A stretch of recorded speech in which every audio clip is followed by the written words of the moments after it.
15મી August ભારતનો સ્વતંત્રતા દિવસ અને આપણને આઝાદ થયે ભાઈએ કીધું એમ 78 વર્ષ પૂરા થયા છે.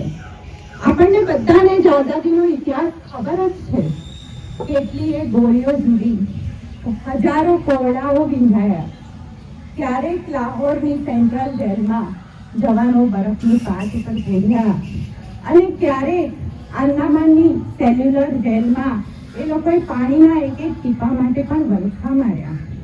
કેટલાય યુવાનોએ પોતાની છાતી પર ગોળી ઝીલી અને કેટલાએ ભર જુવાનીમાં પોતાની લાશ બિછાવી દીધી. આ 15મી ઓગસ્ટનો રસ્તો એ 23 માર્ચ 1931 પાસેથી પસાર થઈને આવ્યો છે. જે દિવસે ભગતસિંહ, સુખરામ અને રાજગુરુને ફાંસી આપવામાં આવી હતી. આ 15મી ઓગસ્ટનો રસ્તો 27 ફેબ્રુઆરી 1931 થી પાસ થઈને આવ્યો છે કે જે દિવસે ચંદ્રશેખર શુક્લ નામના એક યુવાને આલ્ફ્રેડ પાર્કમાં પોતાના હાથે જ પોતાના મસ્તક ઉપર ગોળી છોડીને છેક સુધી અંગ્રેજ અમલદારોથી આઝાદ રહીને અમર બંધ કર્યો. આ એ 15મી ઓગસ્ટ આપણને નસીબ થઈ છે 30 ઓક્ટોબર 1928 પછી કે જે દિવસે લાલા લજપતરાયની વૃદ્ધ કાયાને અંગ્રેજ અફસરોની લાઠીનો ત્રાસ સહન કરવો પડ્યો હતો. આ એ 15મી ઓગસ્ટની કિંમત આપણે બાપુની જાન આપીને ચૂકવી છે. એટલે કે આપણને આ કઈ ખૈરાતમાં મળેલી નથી આઝાદી.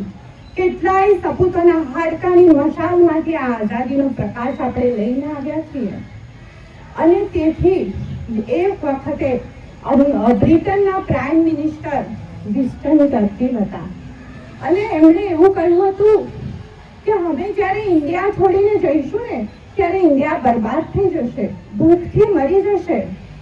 આપણને આ ખરાબ લાગ્યું હતું, પરંતુ ભારત ચૂપ રહ્યું, કારણ ભારતે જવાબ આપવાનું કામ સમયને સોંપી દીધું હતું અને સમયે આપણને નિરાશ ન કર્યા. 1947નો જવાબ આપણે 1981માં એમના જ દેશ ઉપર, એમની જ જમીન પર આપણે આપ્યો. આપણો પંજાબનો એક યુવાન ક્રિકેટમાં વર્લ્ડ કપ જીતીને લાવ્યો. અને હમણાં જ આપણે ઇકોનોમિકની રેસમાં પણ એ બ્રિટનને તો ક્યાંય પાછળ ધકેલી દીધું છે.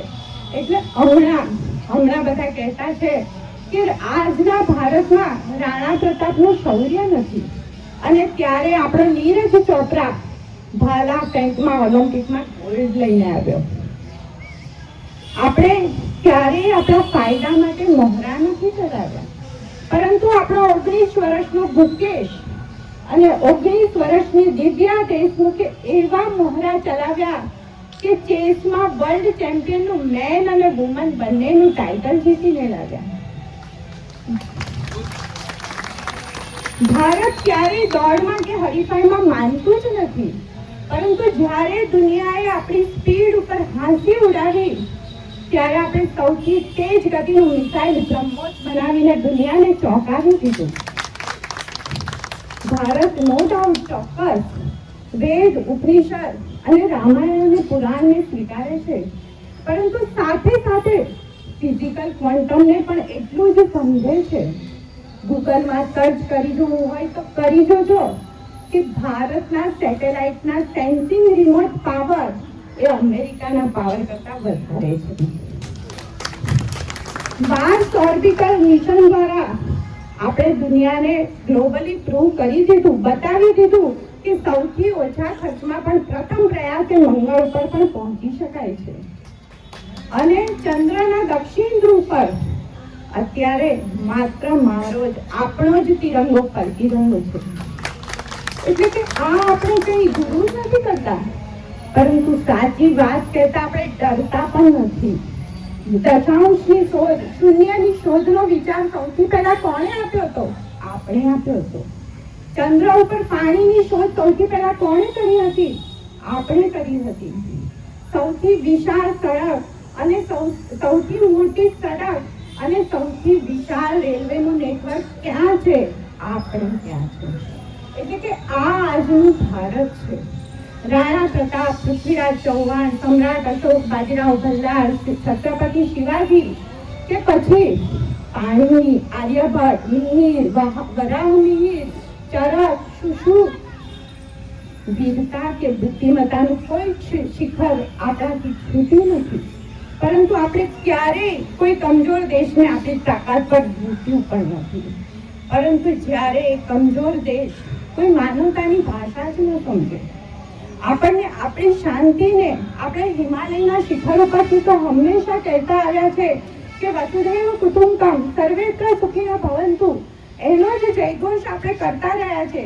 પરંતુ જ્યારે કોઈ આપણી આ શાંતિને, સંયમિતતાને, નિર્ભરતા સમજે છે, ત્યારે આપણે Uri surgical strike, Balakot strike, operation સિંદૂર અને ઓપરેશન માધેવથી પણ એમને તરત સમાધાન આપ્યું છે.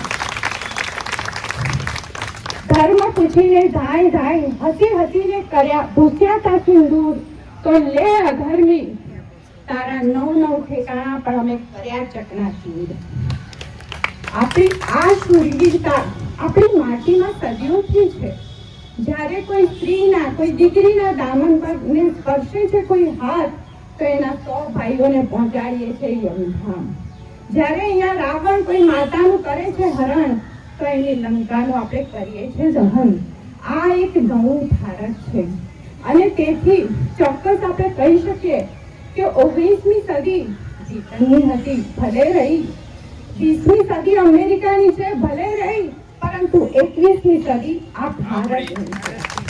અને એ માટે આપણે સંકલ્પબદ્ધ અને કટિબદ્ધ બનવાનું છે. સાંપ્રદાયિક આતંકવાદના નામે જે દેશ વિરોધી પ્રવૃત્તિ ચાલી રહી છે એને ડામવાનો સમય આવી ગયો છે. કાળા બજારના કાલિયા નાગ અને ભ્રષ્ટાચારના ભોરિંગનો કાળ આવીને ઊભો છે, ત્યારે એની સામે આપણે લડવાનું છે. सरफरोशी की तमन्ना अब हमारे दिल में है, जोर कितना बाजुए कातिल है. રામ પ્રસાદ બિસ્મિલ્લા મોડે હંમેશા આ પંક્તિઓ રહેતી હતી. એ હવે આપણે 140 કરોડ ભારતીયોના દિલ અને દિમાગમાં રાખવાનું છે. અને એ માટે આપણે સૌએ સંકલ્પબદ્ધ થવાનું છે. તો ચાલો આપણે ભારતના પુનરુત્થાનનો એક નવો ઇતિહાસ રચીએ, જેમાં નવા સપનાની હવા હોય, હિન્દુ ધર્મની સુગંધ હોય અને હિન્દુસ્તાનને વિશ્વના ફલક પર પહોંચાડવાનો ઉલ્લાસ પણ હોય. એ જે નવસર્જિત ભારત હશે, એ ક્યારેય એ સ્વાભિમાની ભારત હશે. એ ક્યારેય હવે ગુલામીની માનસિકતા નહીં સ્વીકારે. એ દેશભક્તિને ધર્મ અને મઝહબના વસ્ત્રો નહીં પહેરાવે. કોઈની પોકળ અને ભ્રામક વાતોથી ભરમાશે પણ નહીં, પરંતુ હંમેશા આત્મવિશ્વાસના બળ ઉપર, વિકાસ પથ ઉપર આગળ જ ચાલતું હશે. અને એ ભારતમાં ભગવો અને લીલો રંગ, શાંતિ અને અમનના સફેદ રંગથી જ જોડાયેલો રહેશે. તો આવો એ નવા ભારતને આપણે રચીએ કે જેમાં કૃષ્ણનું તત્વજ્ઞાન હોય, રામની મર્યાદા હોય, ઈસુનો પ્રેમ હોય અને અલ્લાહની રહેમ હોય. તો આપણે આજે સૌ સંકલ્પબદ્ધ બનીએ કે આજથી અમે સ્વદેશી અપનાવીશું અને એકજૂટ બનીશું. બોલો ભારત માતા કી જય! વંદે માતરમ!